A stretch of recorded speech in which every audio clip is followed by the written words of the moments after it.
النادي الاهلي ينتصر على سموحه بهدفين نظيفين. وقبل ما تتكلم عن المباراه هو في سؤال، هي ليه التشكيله دي؟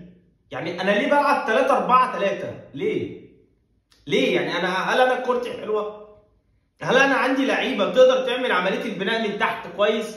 عندي لعيبه كره؟ هل انا عندي الكلام ده؟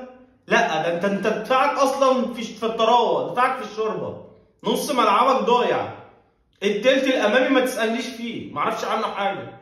فانا ليه ابدا ماتش في الدوري كحيان بلاعب سموحه بدفاعها المهلهل ده واظهر بشكل كويس عشان خاطر سموحه وحش؟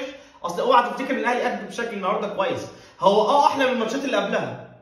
بس انا ليه ابدا ب 3-4-3 وفي بدايه الشوط الثاني ابتدي اغير، اسحب اشرف داري وانزل كوكا نص ملعب، رجعت ال 4-3-3 العاديه بتاع الاهلي او بتاعه كولر اللي بدا يلعبها مع الاهلي. ليه؟ انا ليه ما احطش تشكيلتي سليمه مليون في الميه من الاول خالص؟ العب بكل اوراقي باللي عندي، انا عارف ان مفيش حلول بره، مفيش زفت بره، بس العب بتشكيلتي اللي بلعب بيها. تدخل المباراه شوط اول في سلبيه في الاداء، في توهان، في عشوائيه في نص الملعب، مفيش ادوار محدده، انت يعني ما تحسش ان اللاعب ده واخد دور محدد في نص الملعب. مفيش مروان عطيه، مش شايف مروان عطيه، انت مش حلقت يا معلم، انت مش حلقت الحلقه اللي بيحلقوها لا مؤاخذه شويه العلوق اللي في الاهلي دلوقتي؟